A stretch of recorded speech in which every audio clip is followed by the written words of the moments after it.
hoping this... Oh, it does work. Right. Good evening, ladies and gentlemen. My name is Louise Fluker, and I'm the acting chair of the Richmond Society. And before we get down to the formal and interesting business this evening, I'm always told I forget to tell people where the fire exits are. So if an alarm goes, it's because it's for real, and there are fire exits behind you and there. But I'm sure we won't be disturbed. Before I introduce Sir David, you might have been wondering who he was going to be in conversation with. And the answer is Roger Mosey. And Roger is our newest trustee, and your brains may be whirring because his name may be familiar because he's been on the news quite a bit recently, because in a former life he was head of news for BBC and also head of sport for BBC, and was in charge of BBC coverage for the Beijing Olympics and the London Olympics. He then decided that he'd got enough experience from the BBC to cope with academics, so he went off to be Master of Selwyn College, Cambridge. But he's lived in Richmond for a long time, and we're very glad that he's one of our trustees. So he's going to be the interlocutor of Sir David. Now, turning to Sir David, he is one of the most versatile and distinguished actors. I know that you will know him for a particular part, of which there were 70 installments over a number of years. But he has played Shakespeare, he has done TV, he has played characters as diverse as Lady Bracknell and Robert Maxwell. And Robert Maxwell was based on a performance that I remember particularly, which was of a Trollope novel in which he played Augustus Melmotte, who was a crooked financier. And the part could easily have descended into satire, but you made him a tragic figure, and that, I think, is the test of a great actor. There are lots of things you won't know about Sir David. He and his wife are very keen on narrowboats, and I think have had a narrowboat for many years. I think you've been president of the River Thames Society, and also something that probably people won't know, which I think I read somewhere, the Leica Society, which suggests an interest in photography. Yeah. Amongst all this, he's found time to write some books, and we're very grateful to Helena from The Open Book, who has a selection of them. And if you're very nice and well-behaved, I'm sure David will sign any copies. And of course, it's nearly Christmas time, so there are plenty of ideas for gifts. Anyway, you don't want to hear any more of me, so I will shut up and hand over to Roger and David. And there will be times for questions, should you so wish. As Louise said, we'll probably divide this about half and half. So half the time, me in conversation with Sir David, and then it's over to you to ask the questions you most want to hear. Now, David, starting with what in my old job would have been called breaking news, I heard from the Orange Tree Theatre this week that their fastest ever selling production is next year, Murder in the Cathedral, over in the church just across the road, starring you. Yes. Now, being the Orange Tree, I guess you're not doing this for the money, and you don't need to do it for your reputation. So, why are you doing it? Well, yeah, that's a very good question, because I had reached at a certain age that I am now, with all that goes with it. I decided that I would not really court more theatre work, and then the telephone goes and an offer comes in to play Thomas Becket in T.S. Eliot's Murder in the Cathedral. For those of you who might only be here because of Poirot, it's not a murder mystery.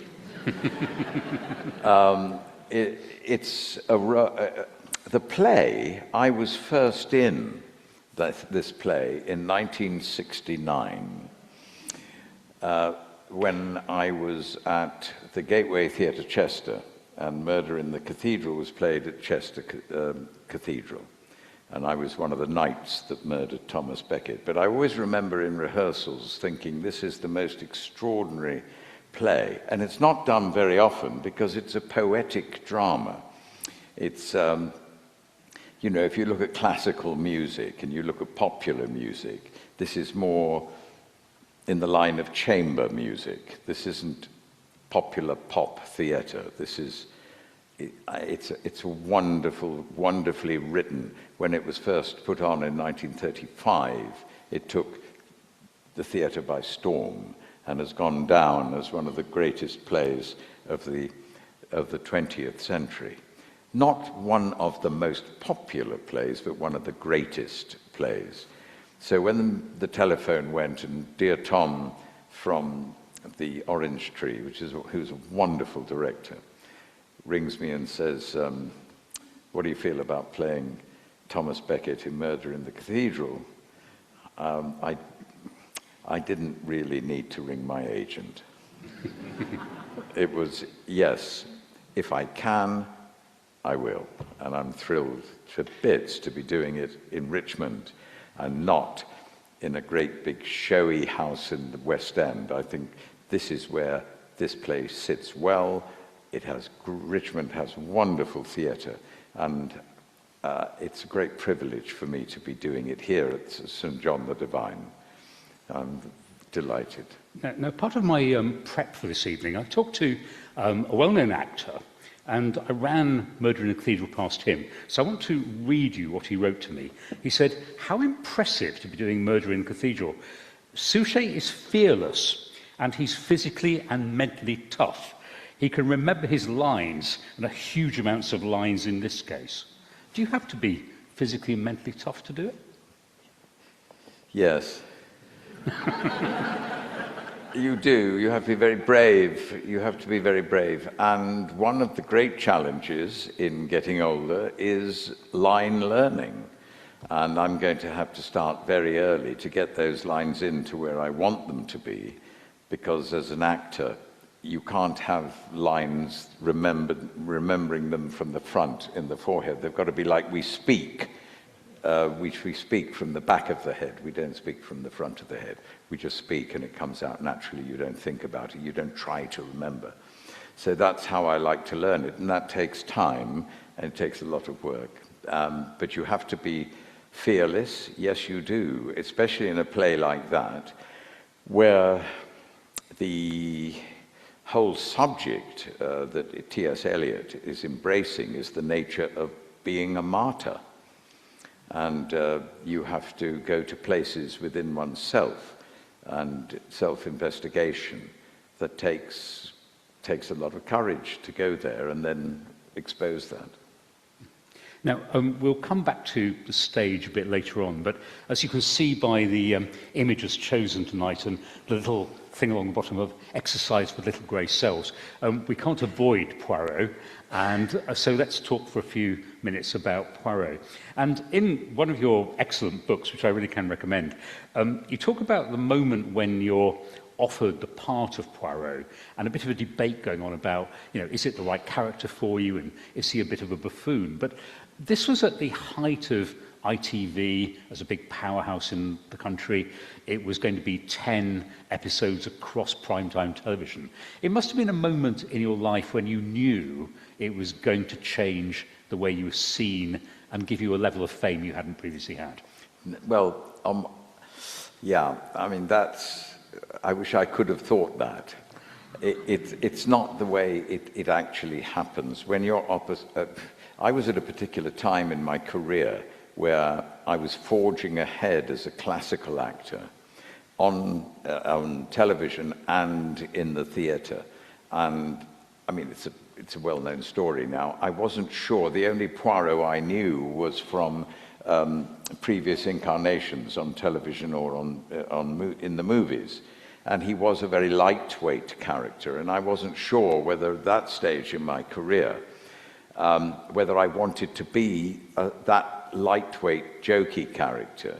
And the story goes, which is quite true, I rang my brother and I said, because he's very clever, And I said, what do you think? And he said, Poirot. And I said, yes, Poirot. He said, Dave, he said, come on. He said, you're a classical actor. We know him, we know him from, he's a bit of a buffoon. He said, don't touch it with the barge pole. Well, I'm glad I did, but you can never know about whether or not a program will ever be a success. So the way I chose to play Poirot, having read all the books, was to play him as much as I could as Agatha Christie wrote the character. I wanted to be Agatha Christie's Poirot. I didn't want just to do something off my own bat. And I remember an interview in the Telegraph by the late Hugh Massingberg, wonderful journalist, who said to me, and he'd seen a preview, and the word was pretty hot on the street, he confided to me. And he said, what do you think? Do you think it's going to be a huge success? And I said, well, I'm not sure, because I don't know if I'm going to be as entertaining as the previous incarnations of that character have been, because I'm just going to do what Agatha Christie wrote. And I had no idea at that point it was going to be a success. And so I did say yes. I did rehearse and perform 10 one-hour short stories.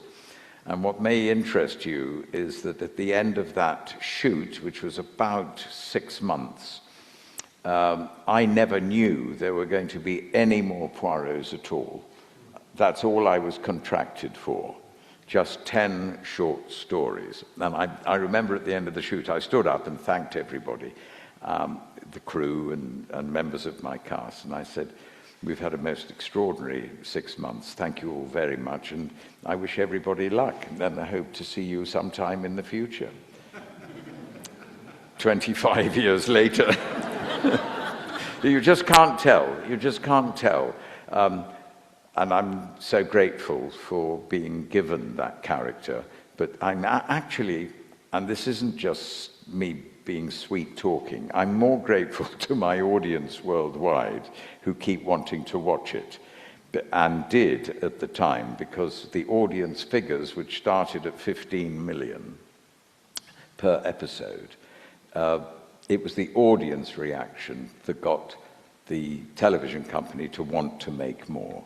So actually, thank you to all of you who turned on at that time. Because I was told by ITV International that at the height of the viewing figures worldwide, if everybody switched on at the same time, it would be 750 million. So I have a lot to be grateful for. And your book puts into context that a typical theatre might be 750 or 1,000 people. Yes. You need to play quite a long time to get to that audience. Yes, isn't that interesting? We were just talking about that upstairs. In a theatre, you may, a normal-sized theatre, 750 people, maybe 1,000. How many performances would I have to play to get 750 million? I haven't got the life.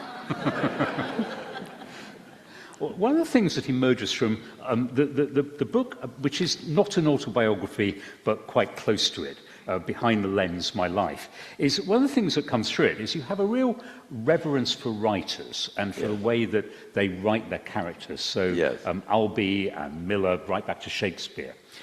Does Agatha Christie fit within that? Because what I think of Agatha Christie is it's all about plots, surely. Is it really about characters? And yet you did identify an Agatha Christie Poirot within that. And that might surprise people. I think I learned, it was way back in 1986, when I was playing Iago at the Royal Shakespeare Theatre Company, when I was in a real state of not knowing what to do with the role at all. I read about how other actors had played him, and I thought, how can I, listen to the word, I, perform this role that could be impressive? And that I realized was the most dangerous state that I've got to as an actor, because it was totally narcissistic and totally self-centered. And that's not why I joined.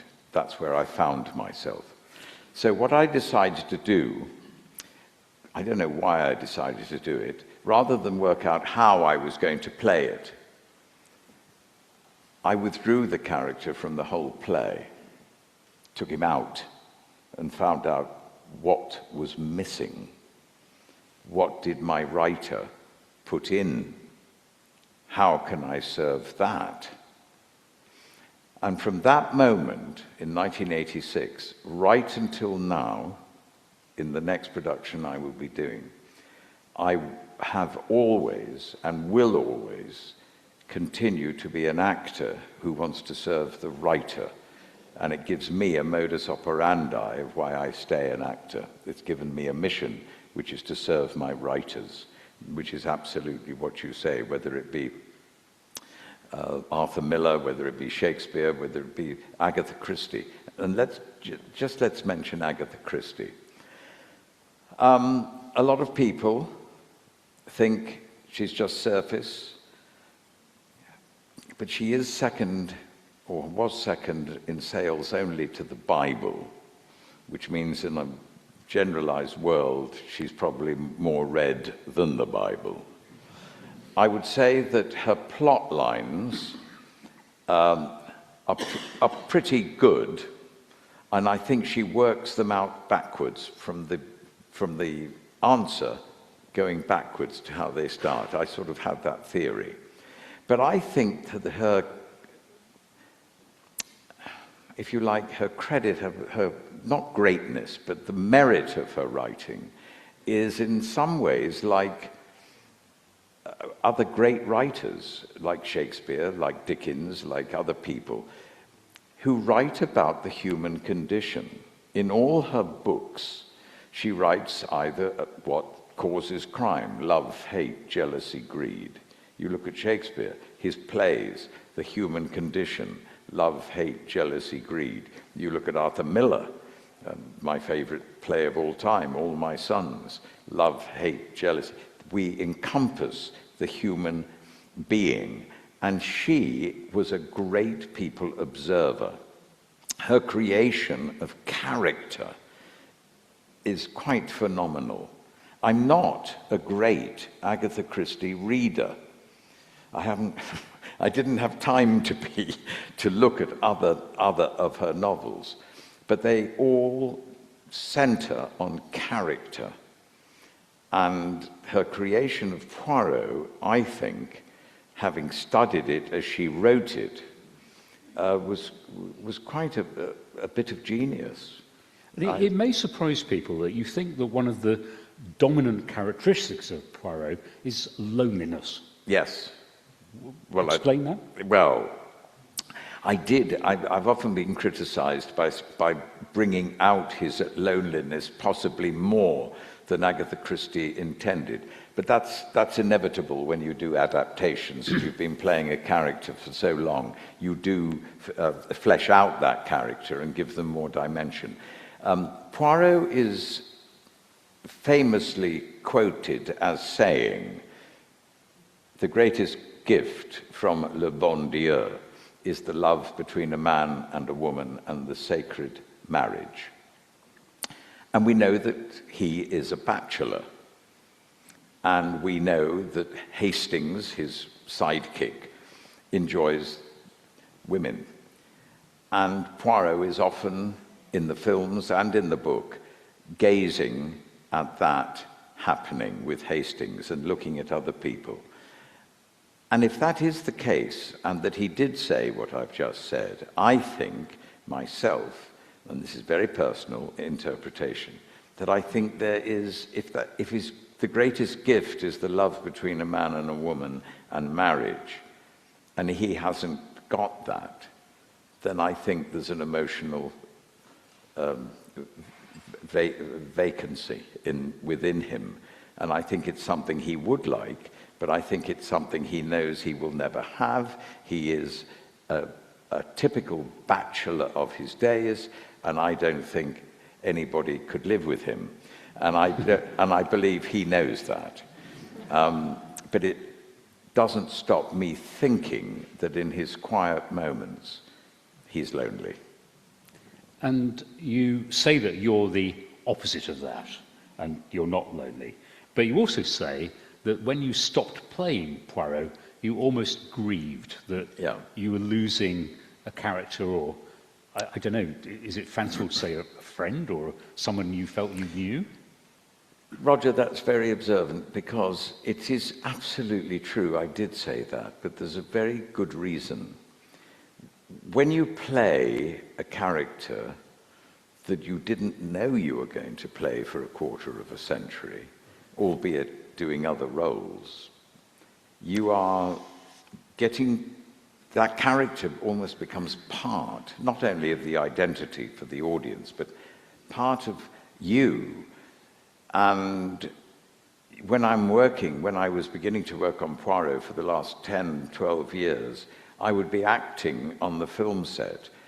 Was it me? Was it Poirot? I got so into the character, so understanding of that character, that I could get out of bed in the morning as David, put on his worldview glasses, and I could spend the day as him, walking around Richmond as me. I'd know where he would get his moustache done, I'd know where he'd get his hair cut, I'd know which shops he would buy from and which shops he wouldn't, I'd know what he'd choose for breakfast, I'd know he'd cause rumpus if he had in the box eggs of different sizes, and little things like that. I got to know him.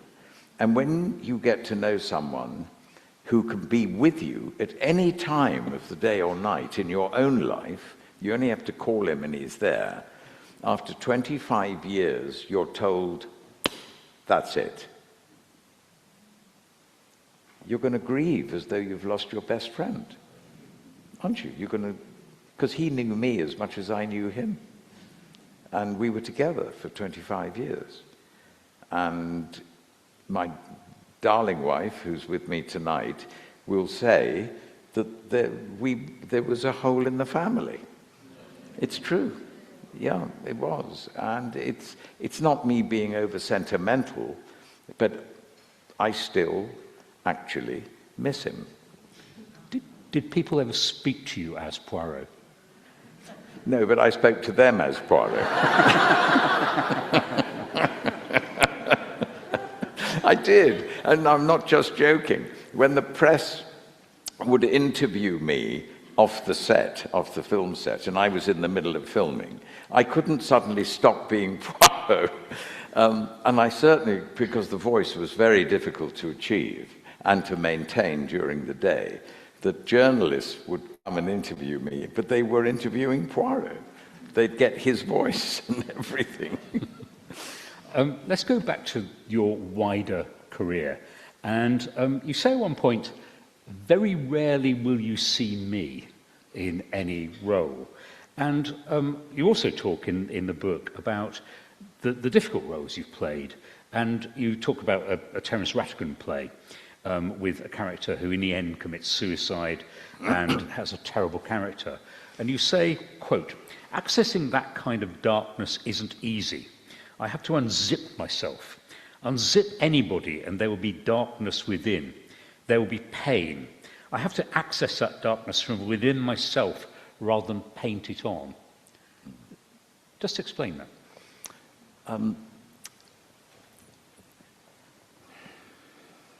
I'm not a personality actor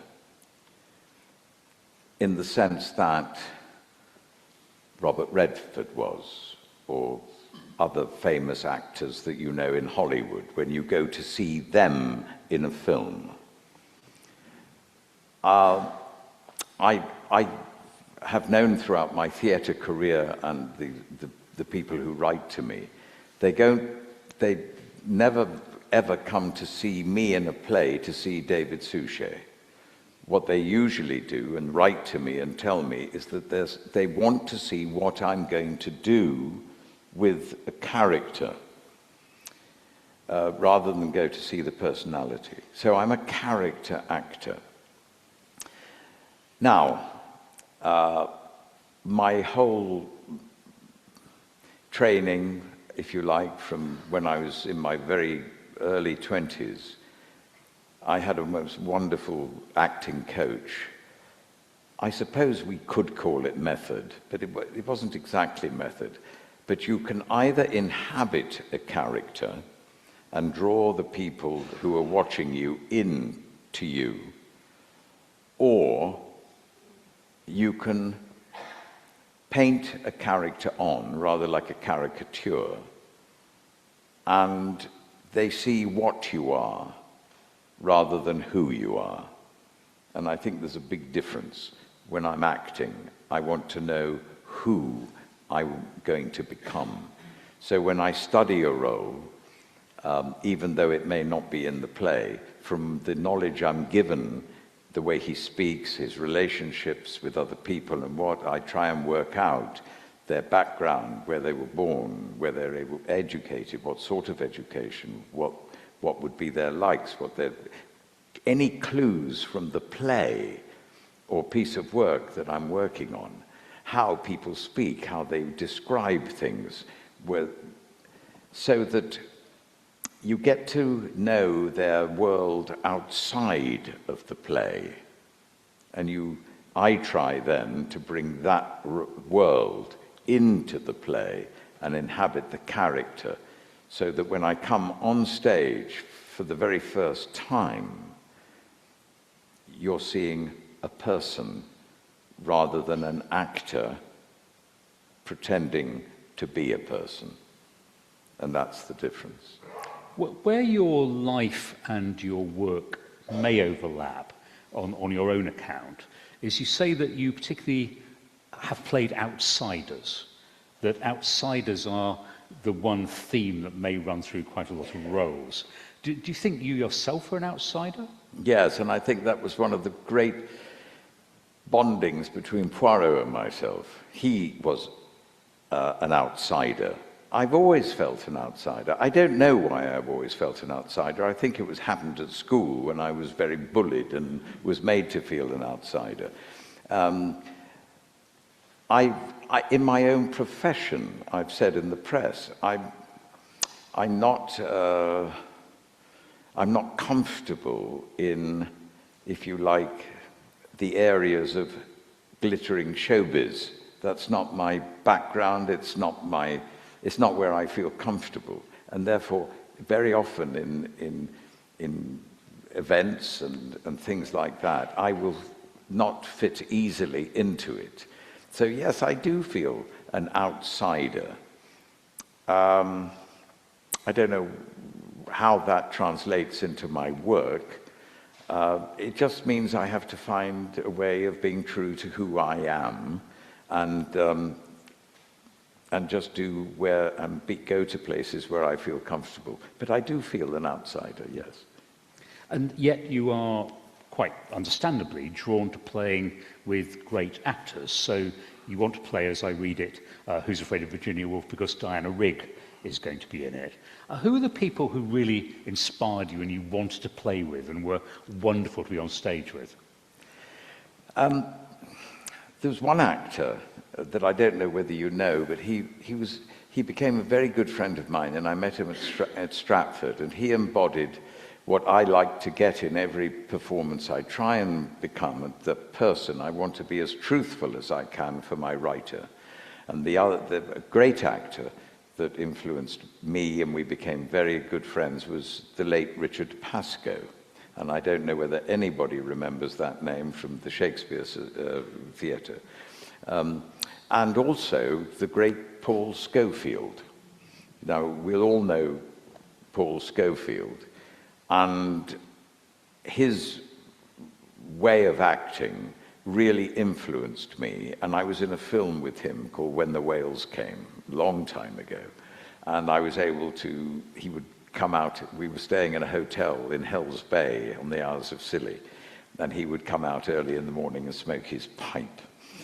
And I got the courage to go up to him one morning and just tell him I was a huge fan of his work, and he was very kind and very generous and very humble.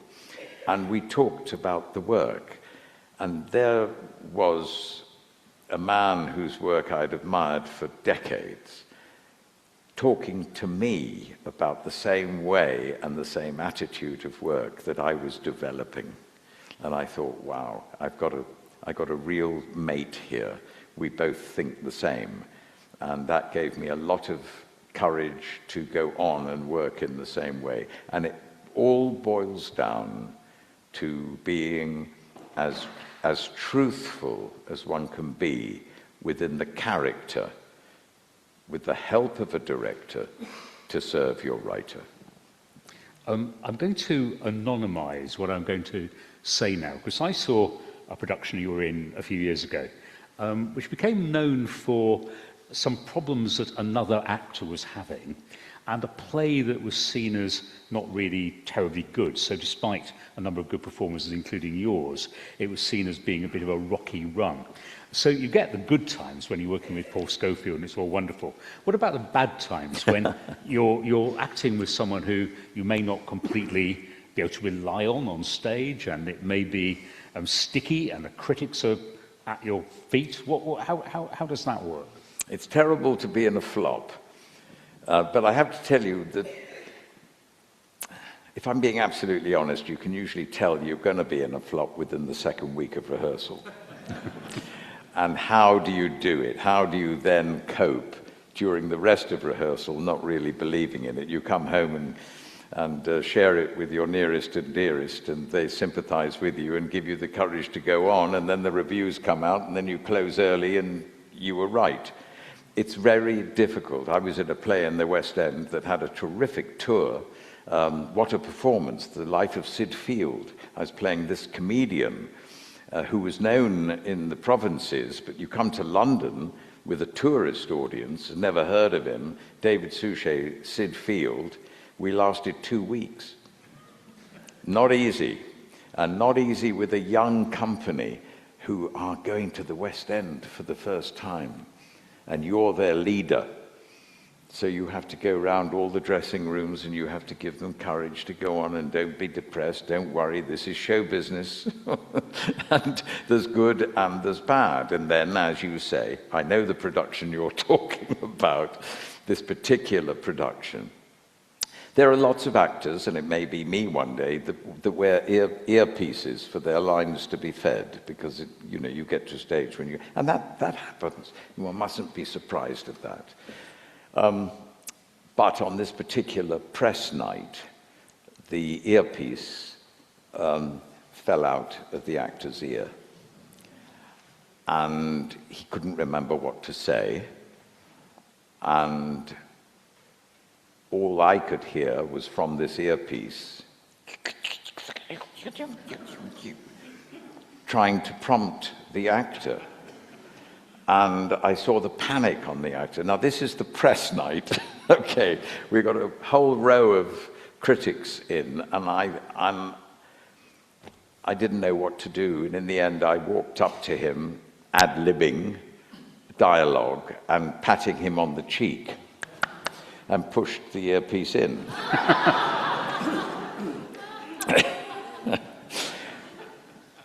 Let go to make sure it was all right, still sort of babbling. And then I said, because it was an American piece, I said something like, and I figure you're going to ask me, and that was his line. And then I said, and if you did ask me that, I would reply with my line. And then we were back on text.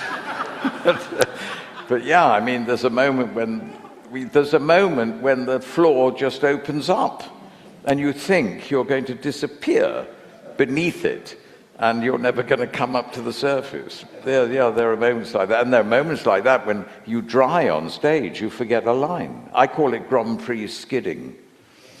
You're in the middle of a fast soliloquy, and something happens in your brain, and you just go blank. And you really do. You blank out. And you don't know which way you're facing, when it's like Grand Prix is skidding on oil. Which way am I facing? And how do you get that line back? Because you may get a prompt, but you're so stressed and tense, you can't hear it.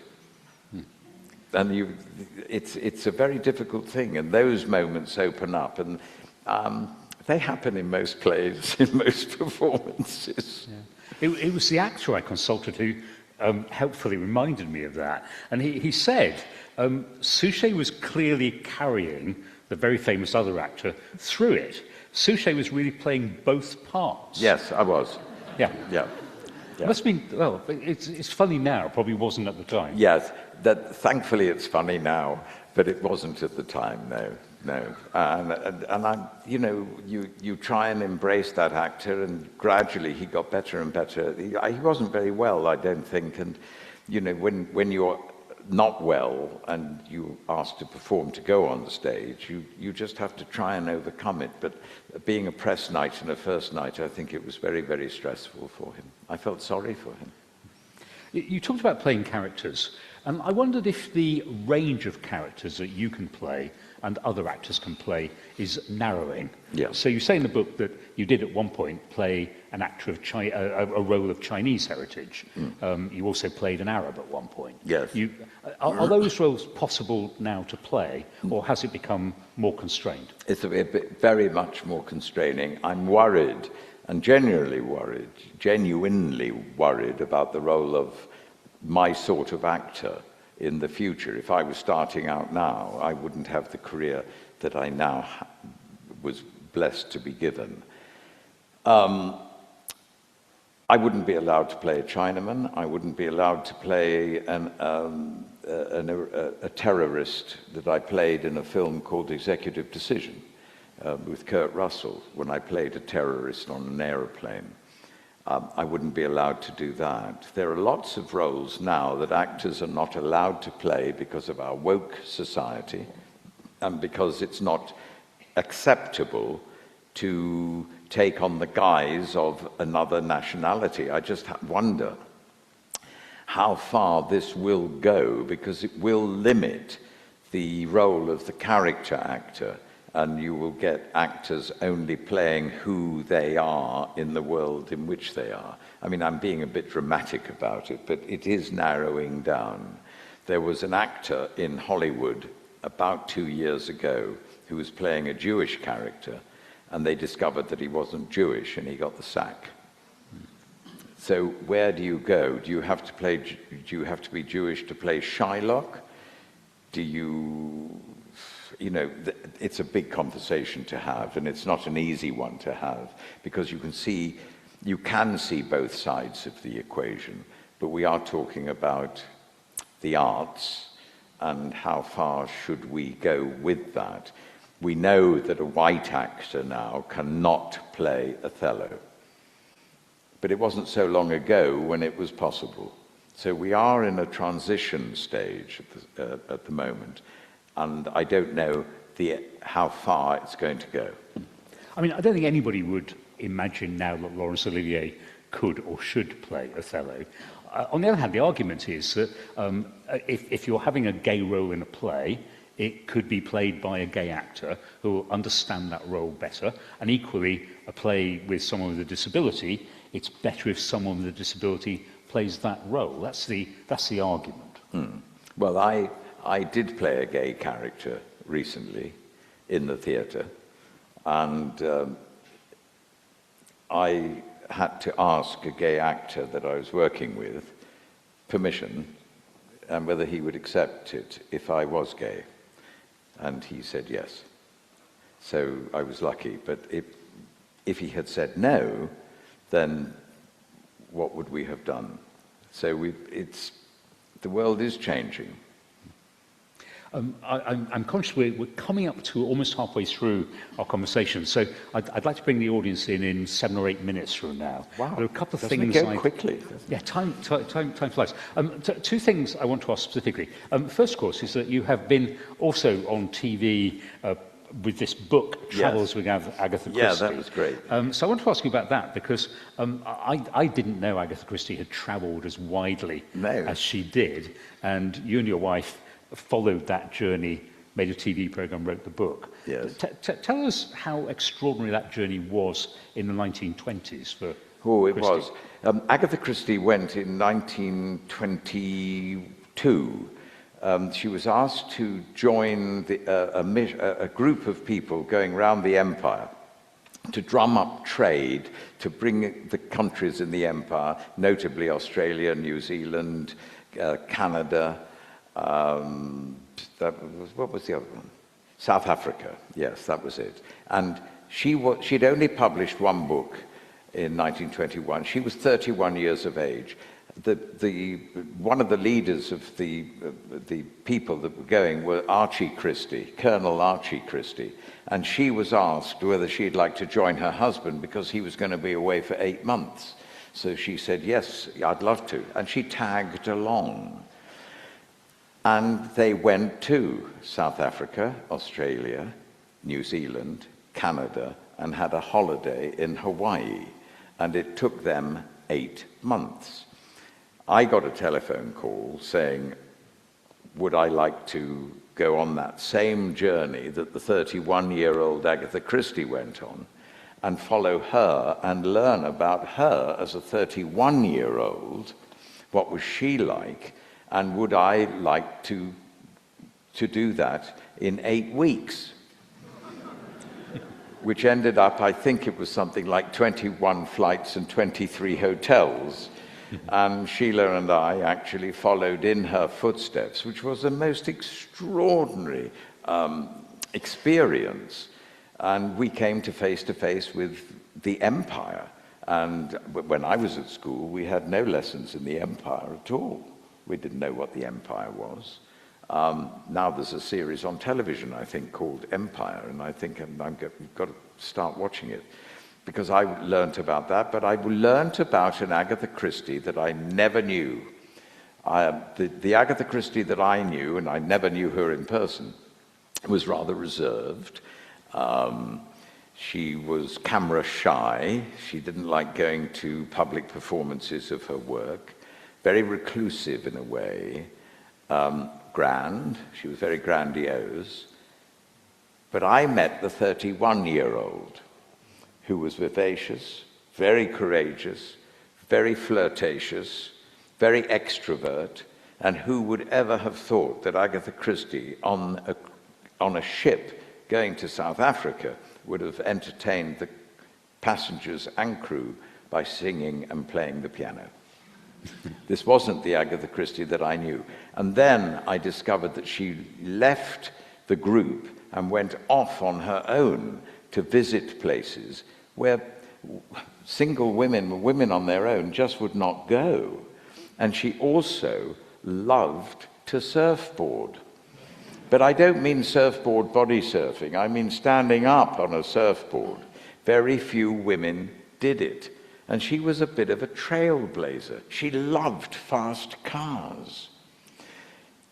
From the royalties that she got on Murder on the Links, which came out 2 years after this tour, that's what shot her into fame. With the royalties from that, she bought her first motor car. That's the girl she was. She loved fast cars. She loved getting to the edge. And then, of course, she loved to travel. And this empire tour that she was on gave her a real thirst for travel. And after her tragic divorce from Archie, she met a man 10 years her junior, Max Malone, who was an archaeologist, which allowed her to travel even more. And a lot of digs and things like that come into the Poirot stories. So she used her own life and her own travel and her interest in people that she met from all over the world in her travels in her books. And she was an extraordinary person that we got to know for the very first time. What a privilege. And did you feel, as you travelled, that you liked her more and appreciated more that range of experience, which must have been very unusual in the 1920s? Yeah, very. I mean, she was very independent. She was a feminist, which in those days was a stance. I mean, she was very, very strong lady, young lady. Yes, I got to know her much better. And if I had known this about her, and if when I meet her, which I hope one day I will, I will know that that young woman that she was is there in the same woman, whatever age she is. You don't lose that. And that young person would have been in her all the time. And I admire her as a character. She didn't go down. She had a big, big nervous breakdown after her divorce, but she survived it. And she carried on writing, she carried on traveling, and she found her own independence again. And I think she is and will remain for me such a fascinating character, which I hope I was able to put onto the screen in the series and also in the book. Now, I've got a lot more questions I'm very happy to ask, but please have your questions ready. There's just one final thing I was going to ask you about in this section, which is about London and about where we are now. And in the book you wrote in 2019, you said, "I adore my city. I think it's the greatest city in the world, and I'm 100% biased. There's something about this glorious city that makes it not only home for me, but almost the centre of my universe." Do you think that's still true? Because there is a political attack now on London and saying London is not what it was and it's dangerous, and it's frequently in the newspapers as being an exemplar of a different kind of Britain. Do you still feel it's your city like that? I love London, and my sentiments are very similar, but it's not the same city as the city I am really relating to in there. I went to boarding school when I was 8, and that was 1954. Don't do the maths. And coming home to London from a boarding school was always so exciting. I remember my brother and I, we were both at the same school, and we used to see who could be the first one to see our first Red London bus. And things like that. London was and became the centre of my universe for decades and decades and decades. I still think it's the finest artistic city in the world, and that's its merit. The theatre, I think the music, the dance, the drama, you can go out every single night in the year in London and see and do something artistic. And I think that is pretty unique. I think it's a wonderful, wonderful city. But it's changing. And before I moved here, I was in Wapping and the East End. And that's changed completely to my time as a younger person. And now we are in Richmond. And this is still London for me. And I love being part of the city.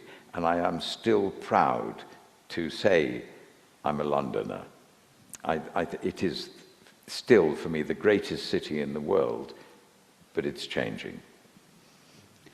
Okay, we would love to have some questions from you. I should say some of the questions I have stored up are from the actor whose identity you don't know, but I've got some very good questions about acting, so we can come to those as well, okay, if you want. But I think if you signal, and then I can see hands, it's a little bit dark, towards the back there, yeah, lady there, yeah.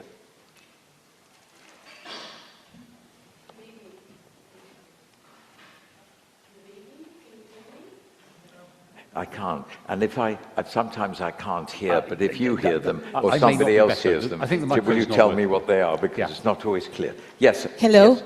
Yeah. Good evening. Good evening. How are you? Very well, thank you. Yes. Thank you for this conversation. My name is Bert. I'm from Belgium, actually, and I am an actress. So I have actually 2 questions. So your career spans theater, film, and television, but also reinvention across very different eras of the industry. As an actor navigating today's changing landscape, what mindset have you found essential to stay both grounded and creatively courageous? And what do you believe makes an actor truly versatile today? What was that last bit? The last bit was, what do you believe makes an actor truly versatile today? What makes an actor really truly versatile? Today. The more an actor, and this is me being rather purist, and this is my own attitude now, Actors are naturally narcissistic. We are. It's usually what makes us continue when we first start, is people come up to us and say how good you are, and that feeds you. And that's the biggest trap right there, because you will stop wanting to be different. You will always want to be the person they like, and that's the trap. You've got to forget that. You actually, in the end, you've got to forget self. You've got to learn to be the servant of your writer. That makes you versatile. Thank you so much. Thank you. Okay, gentleman in the green pullover, I think there. I'll also keep looking over here, so do. Yeah. Oh, yes. Can you hear me? So, Yes. yeah. Can you testing? Hi. Hello. Thomas Crampton. You said at very early on in this that it was very, very, very, perhaps very, again, difficult to know whether something would be received well by audiences. Yes. So I'm interested in your perspective on, and we cannot have a gathering today without talking about artificial intelligence, your point of view on Netflix, Amazon, and how they use algorithms to try and understand how to serve audiences better. Is that going to bring us better acting, better performances, or not? What an interesting question. I haven't got a clue.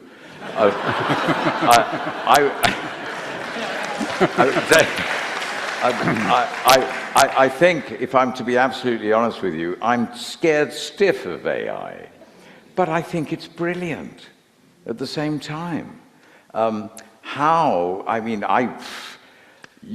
AI, you can get me on your answer phone, you can get me this.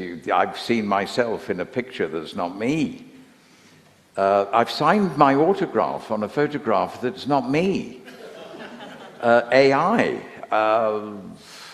The world is changing and my industry is changing. Who knows where it will go? There is a great fear. For example, Tom Cruise will spend 3 weeks in a studio, every single angle being photographed. He'll go through the alphabet 500 times, and then he'll get paid £50 million and say that's the end of your career, because they will be able to artificially intelligence any performance they want. So where do we end up, and how are we going to end up? And I think, I won't live this long, but I think that what will survive AI will be theatre, because you cannot replace the one-to-one. You cannot do it with AI at all. So I think that theatre may have a huge resurgence, and I'm not sure that AI is going to be the answer to pure creativity. And I think it may be the answer to a sense of business and how people can earn money, but I don't think it will lead to creativity. We're going to go over there, if we can get the microphone Yes. there. Now come back to you, sir, on the front row. So, yeah. Such interesting questions. Good evening, Sir David, and Roger Mosey. Question for Sir David. The role that you played in Robert Maxwell, what difficulties did you face? That's my question, yeah. I think you were saying, as an actor, what... Was it Robert Maxwell you were talking about? Yeah. What difficulties did I have playing him?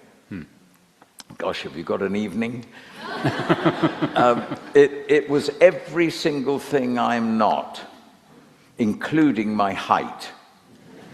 He was 6 foot, I'm 5'7", and in order to make me look tall, they had to shoot from below to make me look tall.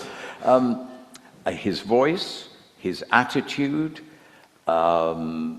his arrogance, his power, but also knowing that this man started life as a pauper, a peasant from the Eastern Bloc.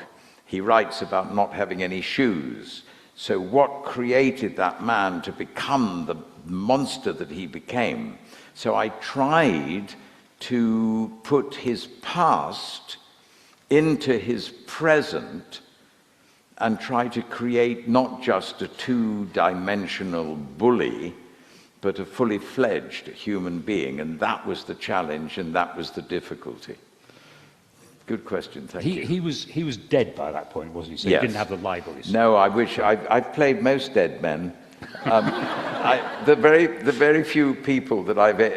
well, do you know I've only been in about 5 modern plays? I've really worked with dead writers and characters, therefore, that I can't access.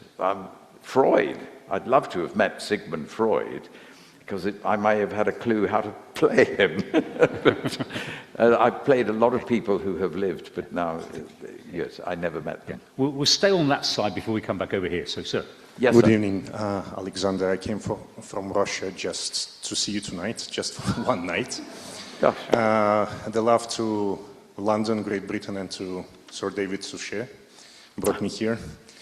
There was a scene in the end of the Oriental Express where Poirot is leaving the stage after he told lies to police about the crime. And the way you played it, the way Poirot is crying, it appears like David Suchet is crying as well. And was there a life moment in your private life or in your acting career where you felt that you have to go against yourself personally, but for the sake of something else which is higher than your own soul and your own heart? Well, I've never been asked that before. I hope I can answer it as honestly as you wish me to. The greatest challenge for me is to discover, through the study of another person that I'm going to become, more about me as much about them, and how I can portray them as honestly by discovering what's in me and doing things that I may find very, very difficult.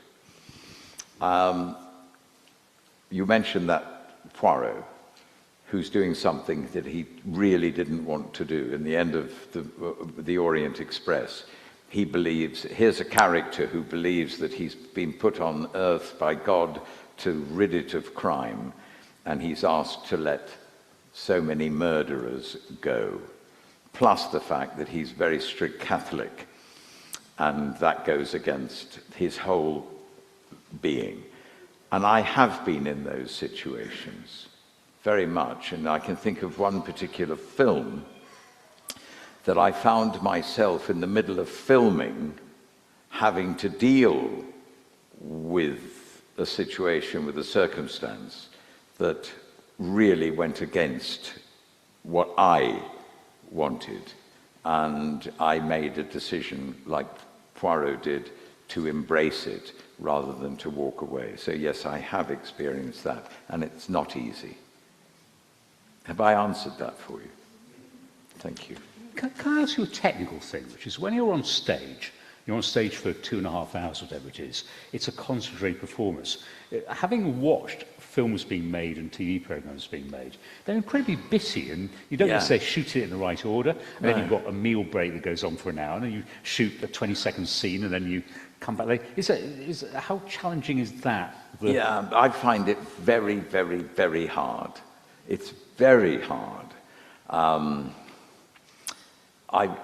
In the end, I much prefer, in a sense, to be in a theatre play where I have a beginning, middle, end, and I've got a through line and I play it.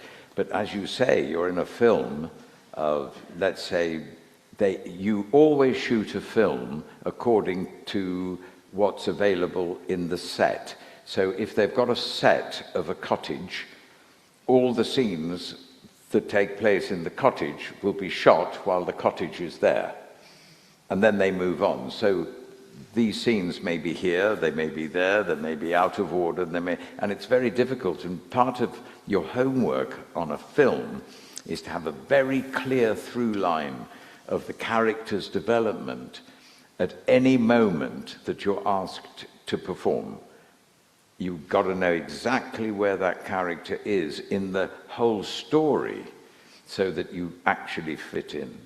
But you know, if ever I get a huge honor in the film industry and I have to make a speech, I think my first thanks will be to my editor, because it's the editing of a film that actually creates your performance.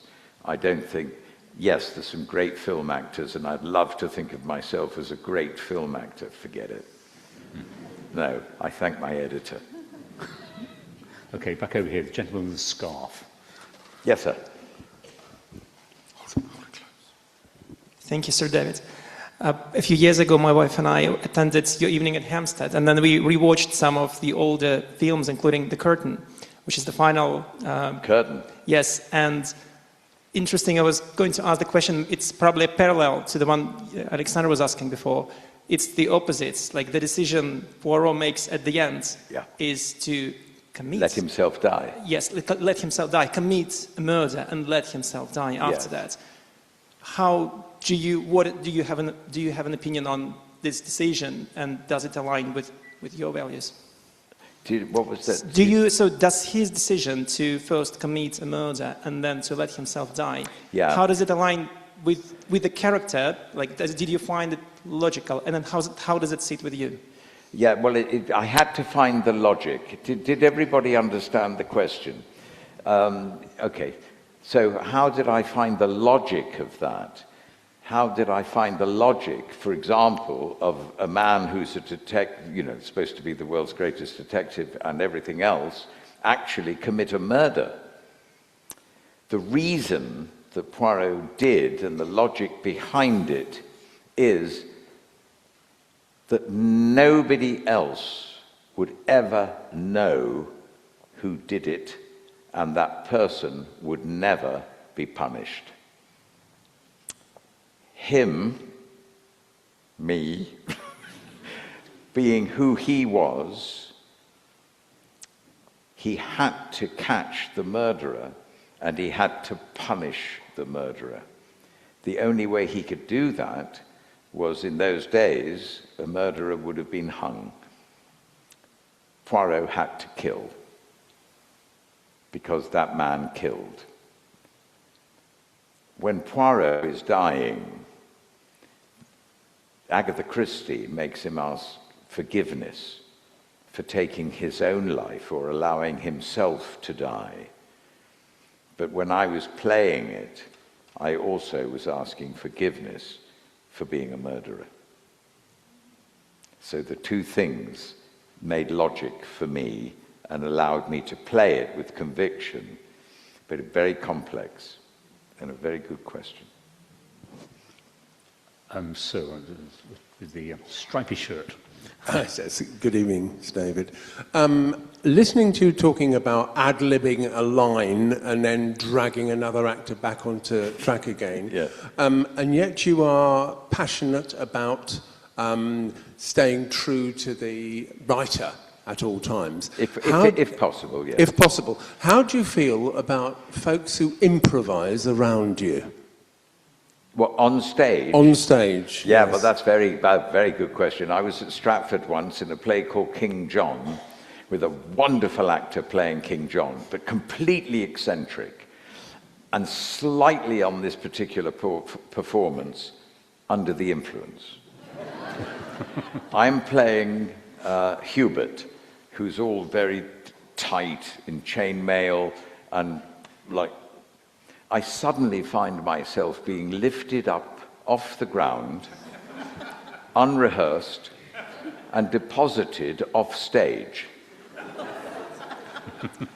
The actor playing King John came on stage, and they started another scene without me. I actually came on stage then to continue my scene with the king, who didn't want to know. So he picked me up again and took me off. So how do you deal with that? Not easily. You want to run to your dressing room and have a stiff drink. Yeah, it's not easy. It's not easy. But, you know, there are brilliant performers, actually, who can and do entertain the public with the theatre that goes wrong and all that goes wrong. They improvise, and they're so clever. I've been dreadful at improvisation. I am awful at improvising. I'm not good at it. If I have to, I try and find a way, but it's not something that's often asked of me. And if an actor suddenly on stage goes off script and improvises, it's very hard to know how to join in, because you don't know where it's going, so it's very awkward. Does that answer it? Okay. Yes, lady in the red-ish top. Hello. Hello. You've got such a beautiful, well-produced voice. I was wondering if it was natural, as I suspect it is, thinking of your brother as well, or if you work on your voice, if you do any exercises. And also, I don't know if it's a bit cheeky of me saying this, do you have to work harder to project as you're getting older, or it's just comes beautifully naturally? When I was at drama school, my voice was very high and cockney. Yeah, you speak up here like that. And I remember one particular voice class with this voice teacher, and she got me to lie down on the floor. She said, your rib cage should have a bass voice, looking at the way you're made, and you speak up here like that. So she got me to relax, and she got me to breathe in and out from my diaphragm. And then she said, just put a sound to your diaphragm, as she pressed. And I would start by going, ah. And she says, no, you're not moving with me. Ah. And she said, now take a deep breath in, and as you breathe out, make a very strong sound into my hand. Ah. And from that moment, I found where my voice sits. And then 3 years of exercises and 3 years of elocution, 13 years of Shakespeare, and doing voice work every single day, doing voice work before every single performance, which I still do to this day. And Sheila will tell you, sometimes I'll wake up in the morning and I feel my tongue is tight. I will go in the bathroom and release it, because my voice is my instrument, and it's not put on. This is me. And that is the person, the through sound, person, through sound. Do you know, no one has the same voice. Not one person in this room has the same voice. It's a particular gift that you have.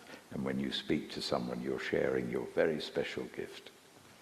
The gentleman in the dark green. Nice to speak with you. Do you have a favourite episode of Poirot that you've enjoyed? I know I've got mine. Yeah, I have two. So one do is I. the ABC murders. Loved that. I think the story is phenomenal. But my favourite experience of playing Poirot was when I did Death on the Nile. And I was able to go down the Nile on this riverboat and play. It was the most extraordinary shoot that I've ever had. And I loved that. I think it's called Sad Cyprus. Sad Cyprus, I remember that. very well. Is That's that your favourite? That's my favourite, Yeah, definitely. yeah, we could have a good evening, you and I. Yeah. In fact, back to the lady in glasses on the second row. Yeah, no, one behind. Yeah, that's right. Just grab it, yeah. Yeah. Hi, it's such an honor to be here. And I'm going to ask you a very Frenchy question, but you actually played in French with Captain Marlowe. And I wanted Oh, to... Marlowe. Yes. Captain, yes, indeed. Yes. And I wanted to ask you why you decided to do that.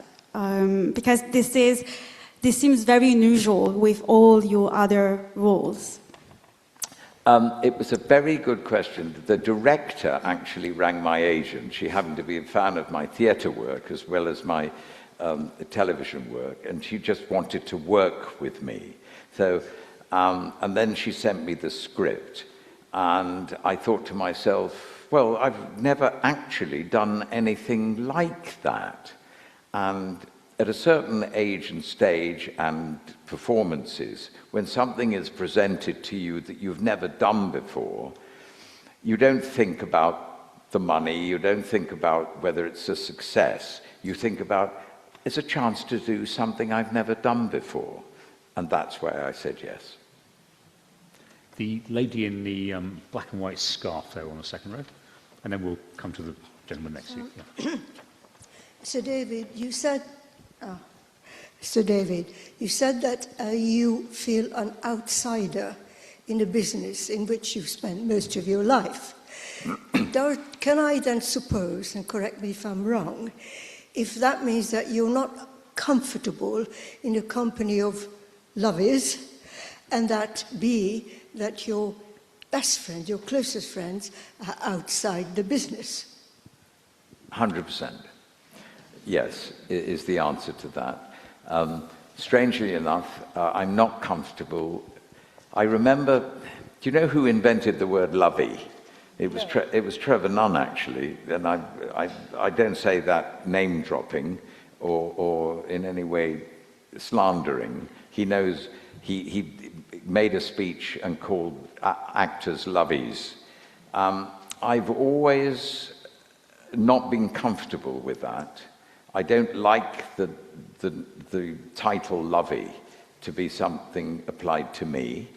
I believe that what I do is an important work, because for writers without actors, or who write plays, or screenwriters without actors, until we get AI, they don't have a voice.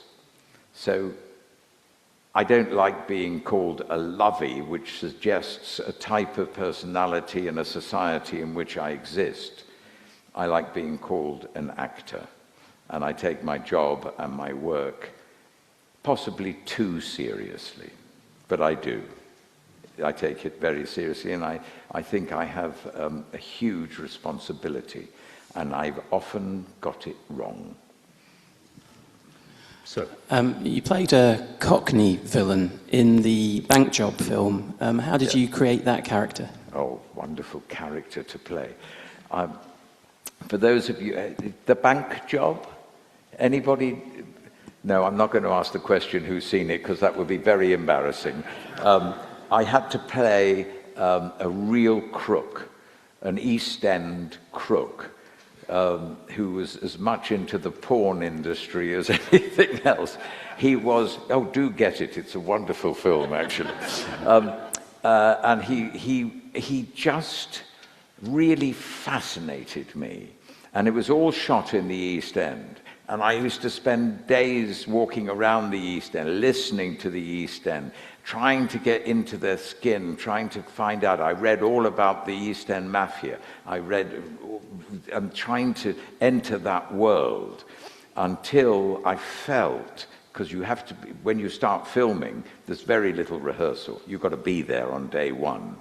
So I had to get into that situation of, with makeup and costume, and that I then felt, yeah, I think I can, if I just let myself into that character. Very different to the person you're seeing now.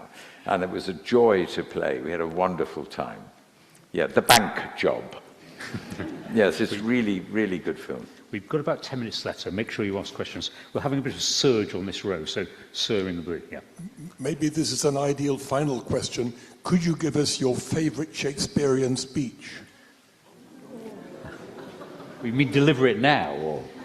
No. Well, yes, my favourite Shakespearean speech speech would be Richard II, when he starts, "Let us sit upon the ground and tell sad stories of the death of kings," when he knows that his world is falling apart. I think it's the most wonderful piece of writing ever. And my other Shakespeare speech is one that I did in my show that was Macbeth. And it begins tomorrow and tomorrow and tomorrow. It's the speech he has after his wife, he finds, has died. And when I first when I uttered that speech, I was 17 years of age at boarding school, playing Macbeth in a school play. And I rediscovered, because I wanted to do that speech as part of a selection of speeches for my one-man show that I took around. And I reinvestigated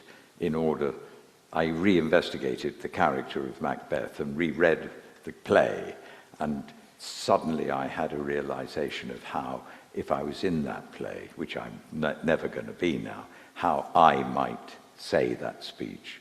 And that's become my favorite personalized speech, although I've never played the role since I was 17. I'd like to play it now. I could, but I don't think I will, because I might dry, and that would be very embarrassing. More questions? Sir in the... yes. Lady in the black and white, I think. And then we'll go to the gentleman in the white. Almost cricket. Hello. I saw you many years ago in Amadeus, when you were playing Salieri. Yes. And I still remember it vividly. And I must say that performance embodied everything that you've been talking about, the way you got into the character and did the entire person. And actually, afterwards, I went for a meal in an Italian restaurant. I know the one just round the corner from the Old Vic. And you were there having dinner by yourself, and I thought, why is an actor having dinner by himself? And then I also just said something like, it was wonderful, and you looked so pleased that I'd said that. Yeah. That surprised me as well. But anyway, I just wanted to ask whether you had any particular memories of that production. Yeah, I have lots of memories of Amadeus. One of my greatest memories was not actually performing the character, the experience of performing, which was extraordinary. I mean, it's a wonderful character to play. But it was in rehearsal, when I was having a lot of trouble. Peter Hall was directing me. I had a lot of trouble trying to find what Peter wanted from me and trying to find what I was really beginning to believe about the character. In the end, I turned to Peter Schaffer, who happened to be in the rehearsal room that day, who wrote the play. And I asked him, what do you want the audience to go away with from the character that you've written, that I'm playing? And he thought, and he said, I want them to dislike him. I want them to realize his jealousy is his greatest enemy. And I want them to realize that he can't stop doing what he's doing, and he's doing something he doesn't want to do. And it was revelatory to me. And it stopped me in rehearsal, and Peter Hall directing me as a two-dimensional villain. It allowed me, as an actor, to do what feeds me, which is to flesh him out into a full human being. And as badly as I behaved, I was able to let you in as the audience know that I didn't want to do what I couldn't help but do. And that was one particular moment in rehearsal that changed the whole of my interpretation. The gentleman there in the white pullover. Good evening, everyone. First of all, it's a great privilege to be this close to you.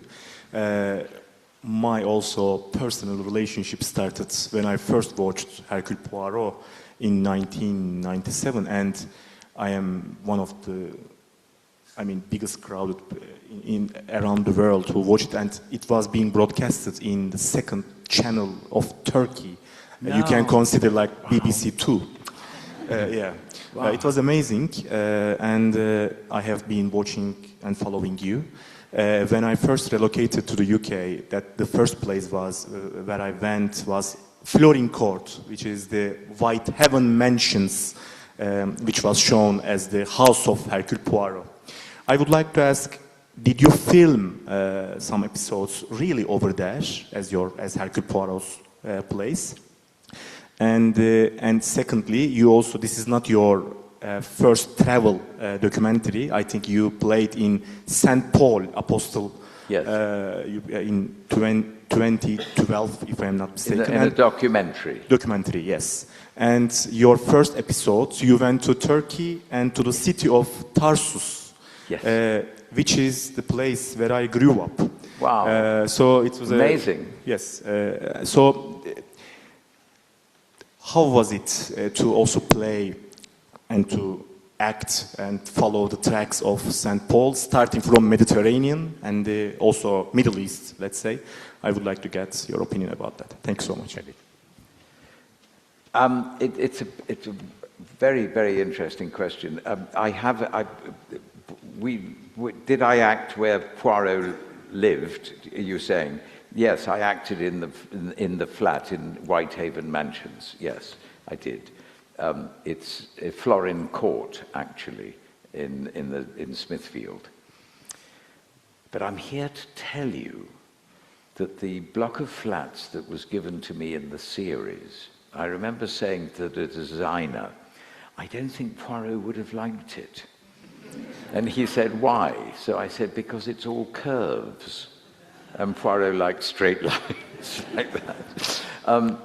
St. Paul, being able to play and to investigate the character of Paul from the New Testament, and to actually be in Tarsus, where he was born, and to actually walk the roads that he walked, which are there, was an extraordinary experience. And that's one of the great gifts I've had as an actor, because I've done documentary, I've done drama, I've been where real people from history have walked, and I've followed their real footsteps, as I had the privilege of following in Agatha Christie's footsteps. And in the television series, you'll often hear me say, I can't believe it, I'm actually standing in her footsteps. And that's an amazing feeling to be given the chance to do that. With someone as iconic as St. Paul, it was very, very humbling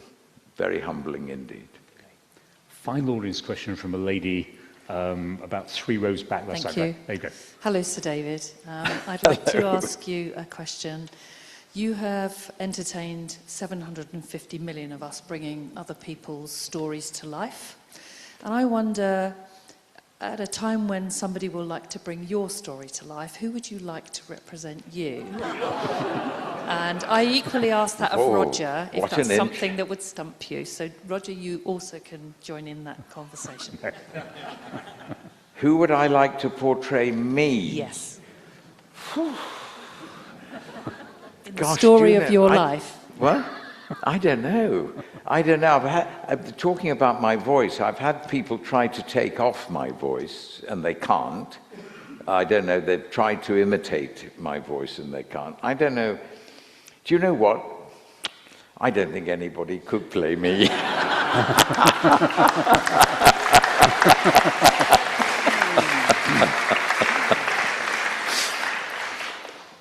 I think that's a perfect point to end. Before I thank you, Sir David, I just want to do some quick commercial plugs, okay? So first of all, books are available over there from our friends at Open Book. And they are actually beautifully produced books, I think. And we've never got on photography, which, of course, many of the photographs, your brilliant own photographs in these books. Yeah, so, that's my hobby. My hobby is photography. You'll see me walking around Richmond always with a camera. And That's we my didn't big get hobby. on to narrow books or anything. No, There's so much more. We could go on all night. Got it all night. Secondly, we love seeing our members here from the Richmond Society. If you want to join us, it's only £10 a year, so please do. If you want to find out what we're up to most of the time, have a look at our social media pages. Just search for the Richmond Society. And then also there's a whole load of events organised by Lizzie and her brilliant team. We've got a Christmas party coming up in December, events in January, February, which I think you'll love. So do come back, and we do something pretty much every month or so. So we hope you'll do that. But David, I think the audience has been enraptured tonight. I have never seen an audience quite so loving Poirot and all the other characters you played. So from me, on behalf of everybody, thank you so much. Thank you for being so open and honest.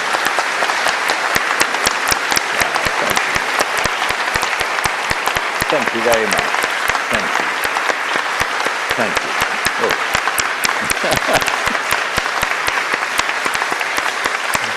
Thank you very much. Thank you.